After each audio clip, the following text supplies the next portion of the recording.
If you hear, don't come in here playing, and that means if you don't do the work, you're playing. If you don't read the reading, you're playing. If you give a whitewashed answer to a question, you're playing. If you don't give a specific example to something, you're playing. If you don't give an illustration personally out of your life, you're playing, and it's not going to benefit the group. Greetings, everyone. I hope all is well. In today's episode, it's going to be a little different because I'm going to be sharing, conversations from my mastermind group with about 5 to 6 of my student athletes that I work with. This is going to be different because they're going to be sharing some insight into their lives and their experiences and what they're going through. And you can kind of see what we do and how I facilitate this program. In this, there's a concept that we're going to be discussing, that's superstar. And we're going to define that from a metaphysical standpoint. And it's going to lead us into discussing how to play from the spirit and digging deep into the soul and understanding all three in terms of star, spirit, and soul, and relating it not only to athletics, but a deeper meaning of life outside of competition, and getting to a point where you master what you do. Because when you get to a point where you can really focus on what it is that you're doing and mastering that, you don't compete, you create. So stay tuned for this discussion, and I hope y'all enjoy. If you have any questions, comments, or statements, don't hesitate to email me, Deshawn@sportsmastery.com. That's DESHAWN at sportsmastery.com. But this is a nice episode. I wanted to do something different this week.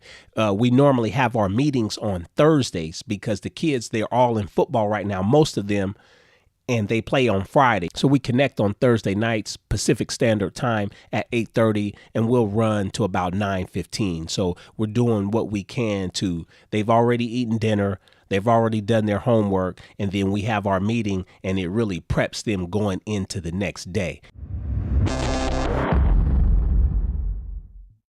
Okay. What's up with you, Charles? Nothing much. I don't know. Nothing much. Okay. Cool. CJ, what's happening? Nothing much. Just getting home from a walkthrough and team dinner. Okay. Yeah. Gabe, unmute your mic. Logan, what's going on? What y'all ready for? We're ready for Woodland. Feeling pretty good next game. Yeah.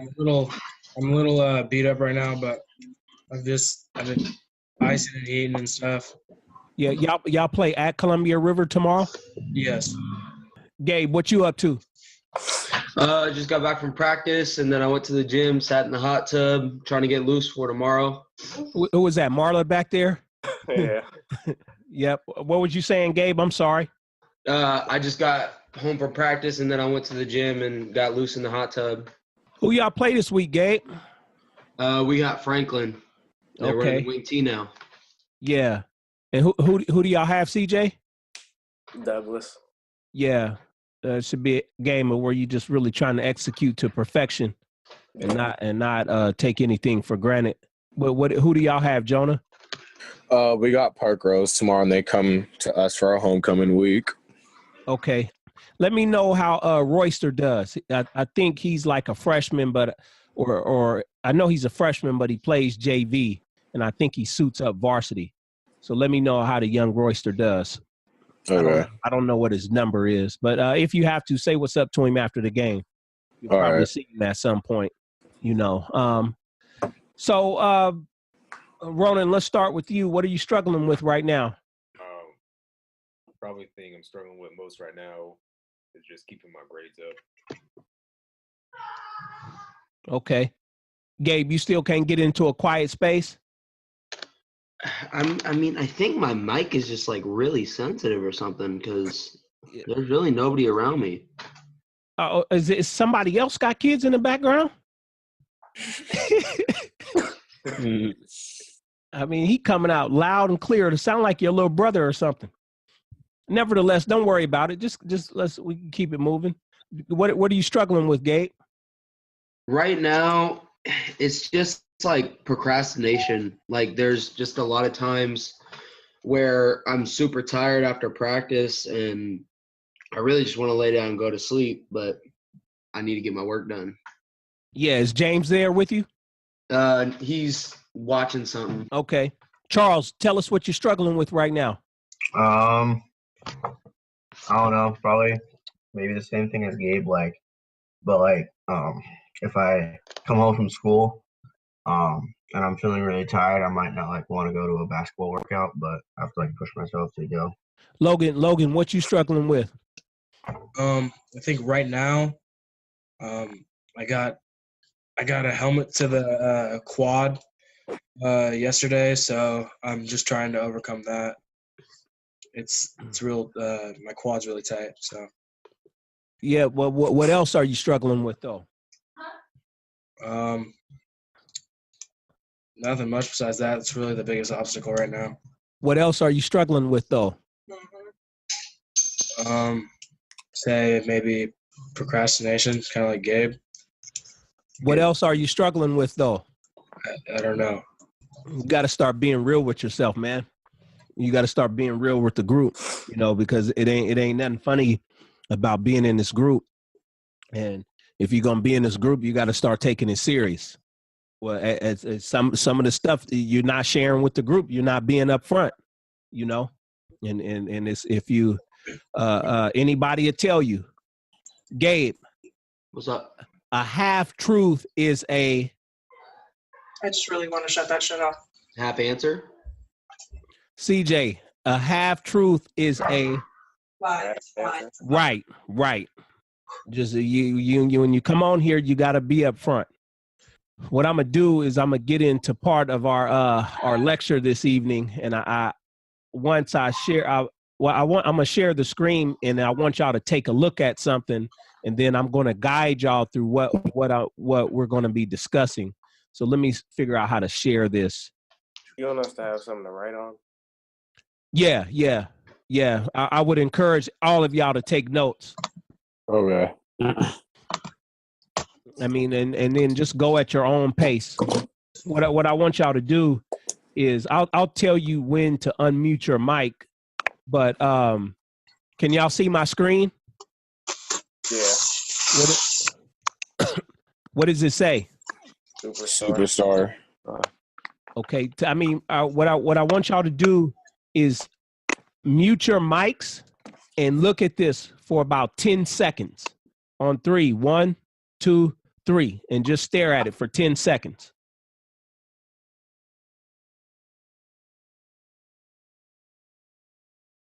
Okay, now unmute your mics. So did everybody get a chance to see that? Yeah. Yeah. Okay. Now what I want y'all to do is go back and mute your mics again and follow me through this. There's an exercise where we're going to say superstar.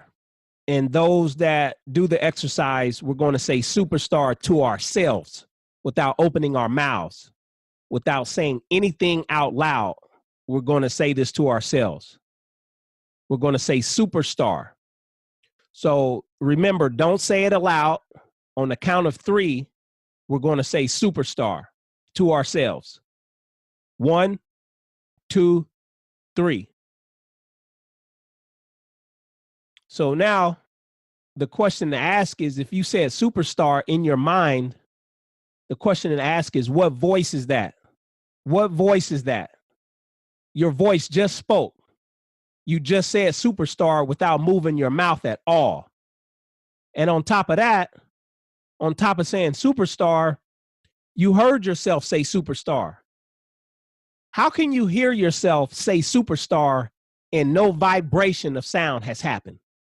So if you look at this, this puts a different perspective on what sound actually is and on what memory is. But before we go further, let's define star. Now, I could say we could go to Google and look up star, or you can find a basic dictionary, but we're talking about something different here. And what I would encourage y'all to do is to go down to Powell's book sometime and go buy you a metaphysical Bible dictionary.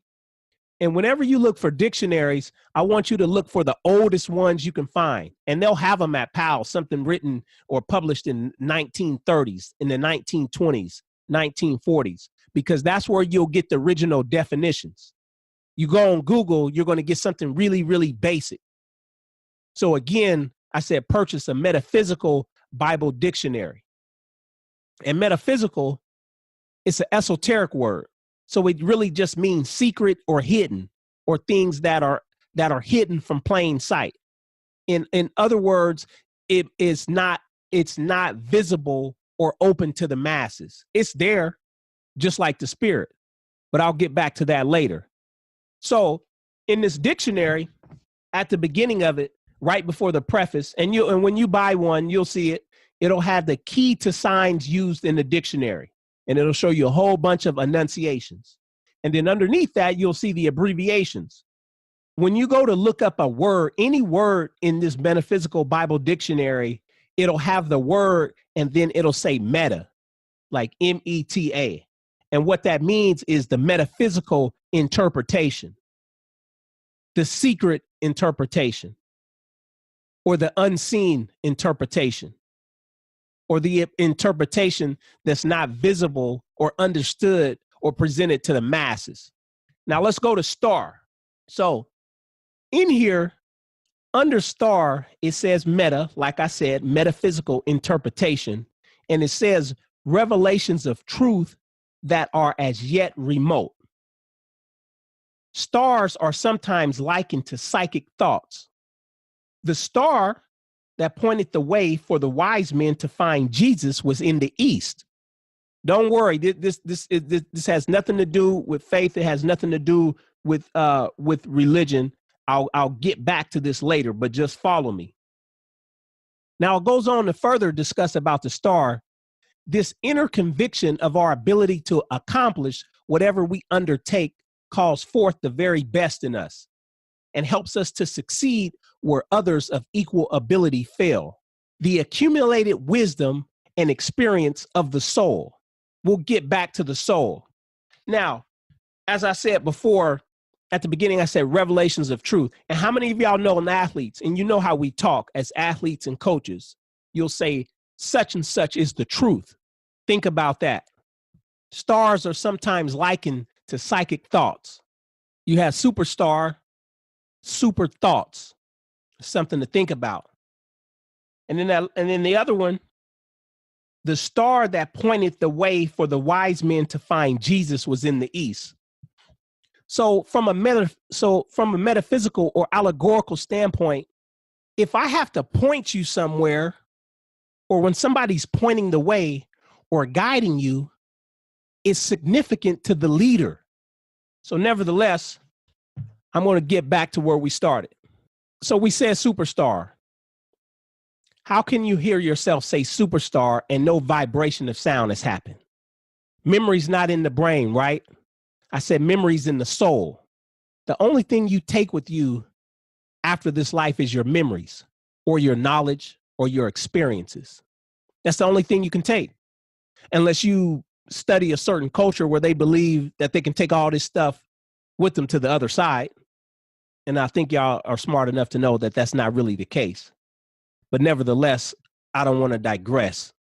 But if you said superstar in your mind or in your being is the true answer, is the true statement. In your being, what was that voice? What was the voice that spoke?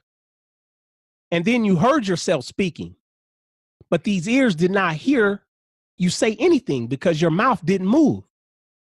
So the ears didn't hear it, the mouth didn't move, but you spoke and you heard yourself.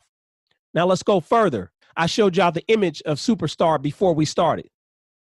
Now, if you close your eyes, you can see this better. If you close your eyes and put this image in another site, if you close your eyes, you can still see this image. Superstar. Now, let me ask you this.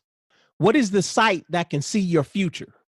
These two eyes don't see the future. Your eyes that you have right now, they don't see the future. These two eyes, they don't see the past yet. Yet, you can see your past and you can see your future. You can actually see your past. What is the sight that can see beyond time? Ask yourself that. What is the sight that can see beyond time? So this is an ancient meditation. this ancient meditation. I am not the flesh. I am the energy, the consciousness, the being in the flesh. And this is the proof. And like I said before, this isn't about faith. This isn't about religion. It's actual fact. You can speak without moving your mouth. You can hear without ears. You can see without eyes. So what happens when these eyes, this mouth, and this ear drops off into the grave? These other senses are all you're left with. So I'm opening with this to let y'all know that death is an illusion. The little fears that y'all are going through is nothing but an illusion. Your fear of death is an illusion. Your fear of starting is an illusion. Your fear of winning or losing, it's an illusion. But once you realize this illusion, you can start to live your life more courageously. Now, no one wants to die before their time, so you try to protect yourself. But know that this body is the limitation of you. It's not your zenith. It's not your ultimate. Your ultimate is that voice that just says superstar. That voice that just says superstar without nothing physically moving. That person is immortal. That person is not here with you. So let's take this a little bit deeper. The body, what is it in? It's in 3 dimensions, right? And you can literally take your hand and do this with me, with the body being in 3 dimensions. That's forward, back, right, left, up, and down, and time. That's 4 dimensions. 3 dimensions plus 4, 3 dimensions plus time. That's our physical reality. Front, back, right, left, up, down. That's 3D plus time. But what happened to in and out? Look at the East. Look at the English thought. Again, back, forth, right, left, up, down. No in and out. No in and out. And what is in and out? Superstar. Superstar says, I exist without the body. So remember when we were talking about the star, the accumulated wisdom and experience of the soul. So what is the soul? When we go to the Metaphysical Bible Dictionary, again, meta, right before the definition, again, it means metaphysical interpretation. Soul is man's consciousness, that which he apprehended or developed out of the spirit. Soul is both conscious and subconscious. Body is the form of expression of both spirit and soul. Let's go a little bit further. The soul touches both the inner realm of spirit, from which it receives direct inspiration, and the external world, from which it receives impressions. But as man brings into expression the original purity of the divine consciousness, his soul is purified and established in its primitive innocence. The spirit is the divine center in man.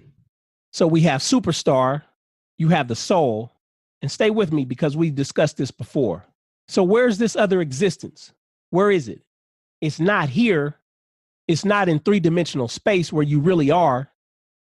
The person that said this is in a whole different dimension. What I would encourage all of y'all to do is to talk to yourself more. Affirm to yourself more. Learn how to get somewhere and be quiet. Go within and say, I'm the greatest ... ever. I have all my needs coming with speed. I am a being of love and light and knowledge. No weapon formed against me shall prosper. Whatever it is, have your affirmation on your tongue. Oh, I'm sorry, in your being. This is how you create reality. The first humans. Imagine the first humans. Superstar. They could see without eyes, hear without ears, speak without a mouth. The inner voice created this outer extension of itself to be in this dimension. I want to go a little bit further and give y'all one more definition because we define star, we define soul, and now it's time to talk about the spirit. So you have spirit in the Metaphysical Bible Dictionary. Again, you have meta, and then you have the definition, metaphysical interpretation for the spirit. A name for God, spirit, and mind are synonymous. Therefore, we know God, spirit, as mind, the one mind or intelligence of the universe. And it goes on to discuss an idea arises in a man's mind of something that he wants to do. This idea is the Son. Son is I am identity of being. Holy Spirit is the personality of being. The Holy Ghost or Holy Spirit is the law of God in action. And in that action, it appears as having individuality. Some teams have spirit, some don't. Some athletes have spirit, some don't. Some have that right spirit every time they compete. We were talking about dimensions. And so far we discussed 4, the 3 dimensions plus time. But you're also in another dimension. You now are free because whatever happens to you here in this dimension is not necessarily your reality. And when you think about the story of Jesus, he was able to get beaten and brutalized and hang on the cross. He wasn't here. He was the superstar. Inside, he went to the inner man. Do what you want with the body. I'm not here. Now, once you realize that level of consciousness, where you are officially, you identify yourself as the spirit, not the flesh. You are the inner voice, not the outer voice. Once you become the inner voice, now your outer voice has power. Affirm. Now, when you speak, it's not just a shell speaking. There's a being speaking through the shell. This is how you create reality. You affirm, you pray, and you meditate. Affirm, pray, meditate. So as I discussed before, when we were at soul, it says soul is both conscious and subconscious. So you can consciously affect your reality subconsciously by praying, meditating, or affirming before you go to sleep at night, by affirming, praying, and meditating upon waking in the morning. Think about that. This is how you create reality. This is where you command reality to work with you. And it works according to your consciousness. Why? Because it's not a shell that's speaking. There's a real being in the shell that is speaking. And when the real being speaks, all nature and the universe responds. Now, I want to explain something, y'all, to bring this all together. Because all you guys play sports, all of y'all have gone through different frustrations, whether it's with friends, teammates, coaches, even family members. But what I need y'all to remember is when you think about what we're discussing, when you think about the star or the superstar, the soul and the spirit, you see sports really ain't even that serious. There's a bigger picture to everything that we're going through. There's a bigger picture. There's a bigger meaning to everything that you're going through. Because sometimes you could be around people that, that uplift your spirit, and you've experienced it. You can be around others that they just drain you. They just drain you. And some of y'all have been going through this throughout the whole season. Some of y'all have been going through this for the last few years. For some of y'all, it's been more intense than others when you've been around certain people or certain spirits that might not necessarily be right for you. So this is where you got to keep in mind the superstar, the soul, your spirit, your inner convictions, so you don't have anybody draining your spirit or draining your energy. But when you think about things, you can speak without talking, hear without a vibration. Nothing can really affect you. Remember, it's sport. And what is sport? The history of sports comes out of war. So it's like I said before, what you're going through, it really ain't that serious. But if you change your perspective, there's a lot of gems that can be acquired. Games arrived out of war. To do something, to not be bored as a soldier, to not go through monotony, to stay sharp, and ultimately to keep the camaraderie going of the troops. Now there's a book that I'm going to share, when I come back on the screen. It's called the Hagakure. Hagakure. In Japanese, it means hidden by the leaves or hidden leaves. And the subtitle of the book is The Secret Wisdom of the Samurai, aka Bushido. And that essentially means the way of the warrior. So the term is synonymous on the one hand with strength, masculinity, fearlessness, and honor and transcendence. And on the other hand, callousness and cold-hearted brutality. But there's a quote in there that I want to share with y'all in terms of the Bushido. It says, in quote, people practice these arts not only as a means of self-defense or as competitive sports, but also in the pursuit of spiritual development. So I'm taking this further, that when you're competing, when you're practicing, if y'all have studied any of the martial arts, there's a spiritual side to all of them. There's a spiritual side to the sport. You put your soul into the sport. You put your spirit into the sport. And when game day comes, your game, all it is an expression of what you've been doing. So if you've put your soul into it, you put your spirit into practice, into everything that you do about the sport and about life, you're going to express yourself differently in competition. But think about this. You don't even got to compete, because when you look at sport, whether it's competition, practice, study, the only person you're competing with is with yourself. In these ancient cultures, they didn't compete. It was about mastering your craft. And then at some point you got tested. You ain't really competing with the teammate. You ain't even really competing with another quarterback. You ain't competing with another running back. You're not competing with another lineman. You're not competing with another receiver. All you're really trying to do is master your craft, master your position, master your circumstance. Can you believe it? Do you believe in yourself? Do you really believe in yourself? Because y'all get on Instagram every day, you look at pictures, and they say a picture is worth 1,000 words.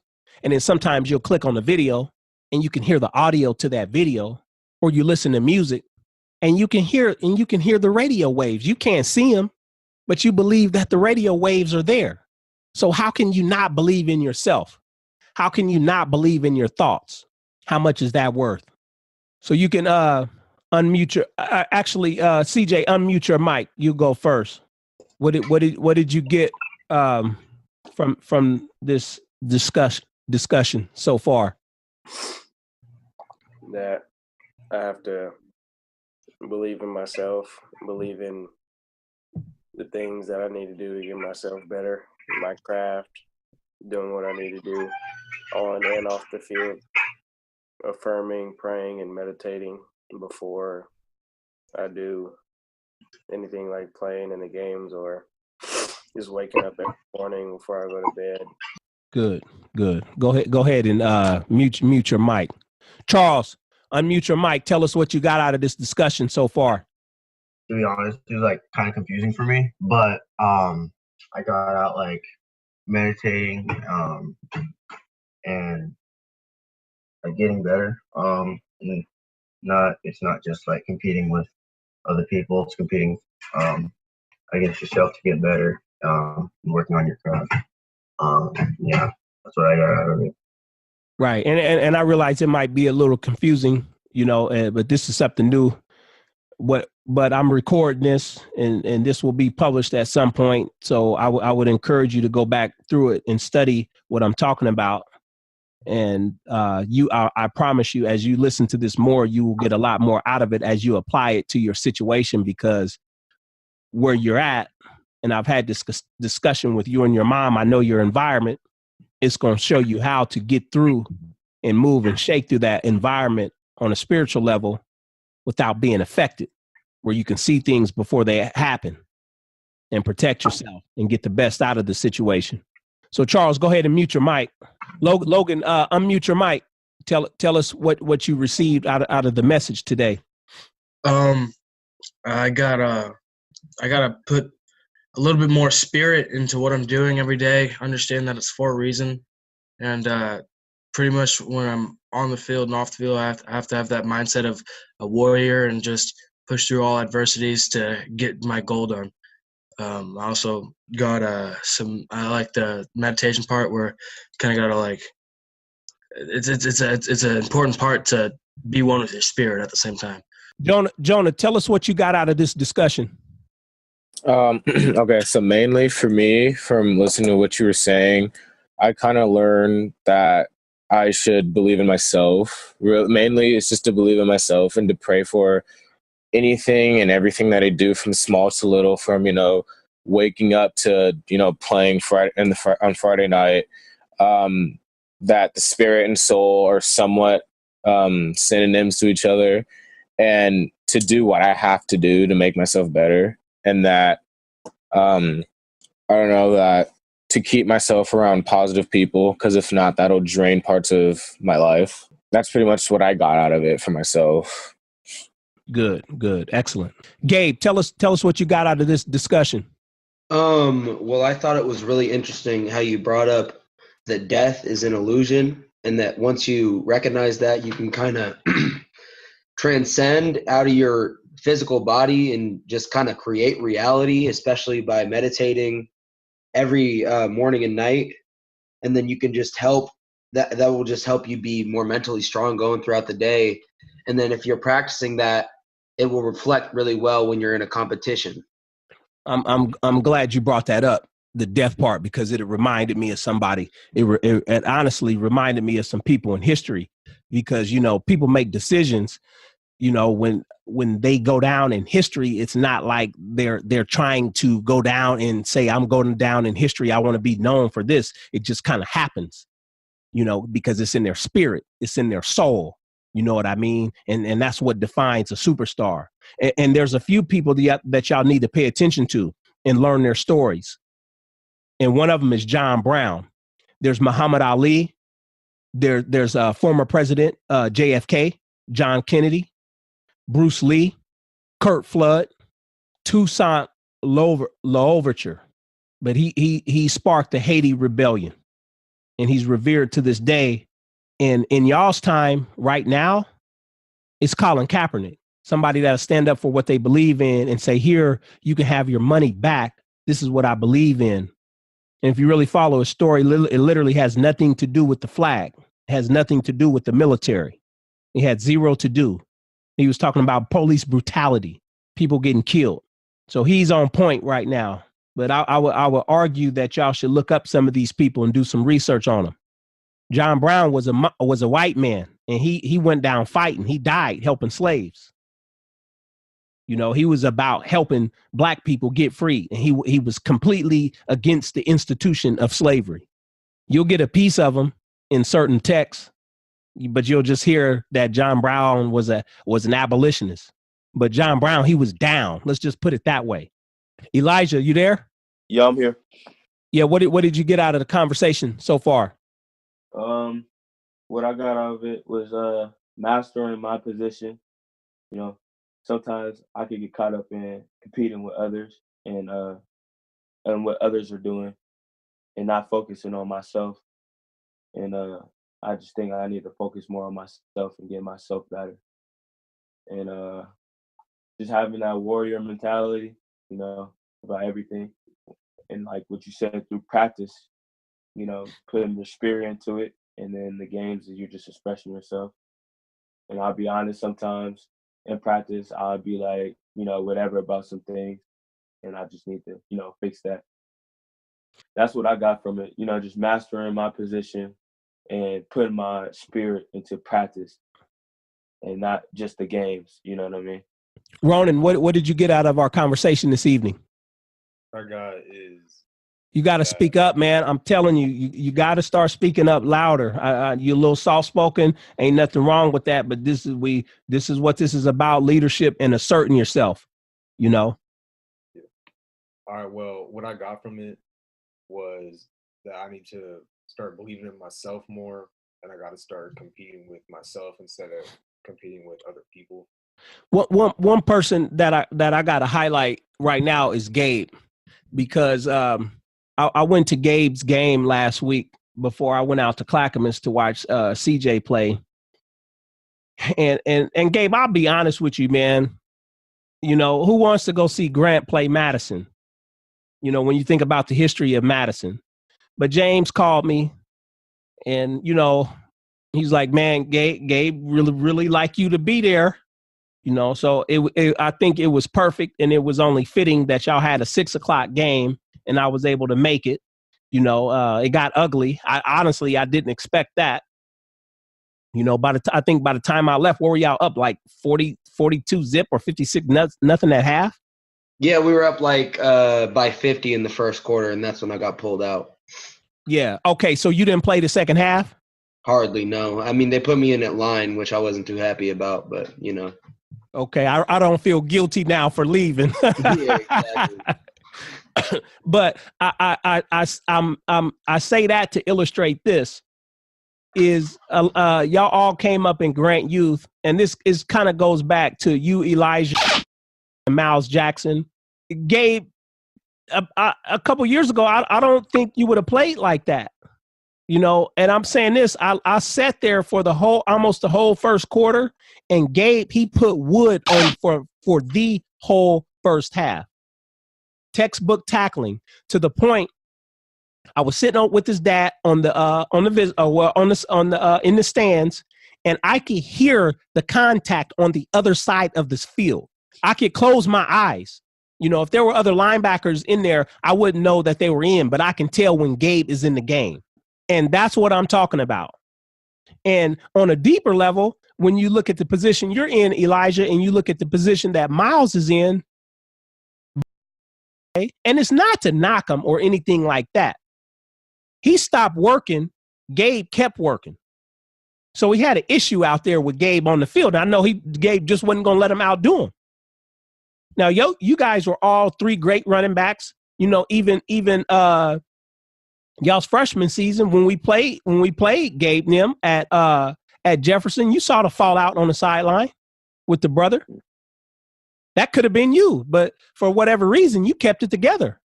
You kept it together throughout the week, and you got to work, and you kept grinding. You know, so it's really something, you know, to one, bide your time, wait your turn, keep training, keep doing things socially right, because your turn will come. And for whatever reason, all of us, we're not at Jefferson now. And I will argue all of us are in a better place, no matter what it seems like. You know, so good job, Gabe. I ain't gonna lie, I was really impressed. I mean, I knew you was gonna bring it, but I was really impressed, and I had been thinking about it all week, because ultimately, how tall are you, Gabe? Be honest. 5'9". If Gabe was 6'2", he'd be a 3 or 4 star recruit easily. But they do this thing with size for whatever reason. But seeing you play, I know you can play college football, whether it's at a Division II, Division III level, or if you choose to walk on somewhere or get invited, that's up to you. But I know for a fact that you can play college football at some level. That was proven. That is the takeaway that I walked away with. Again, if you keep training, you keep doing what you're supposed to do, even if there's a guy in front of you and he stops working, eventually you will catch him. Mm-hmm. You will catch him. If you keep, you know, Gabe has always been at the gym, in the spirit, in the soul, you know. Does anyone have anything to further conclude before we get off? If you have to, just unmute your mic and start speaking. I just wanted to say that I think what you were just saying went back to the lecture when you said that game day is an expression of what you've been doing. And I think that that's exactly what it came down to the root to. And I think when people get into competition like that, there's no hiding what you've been doing.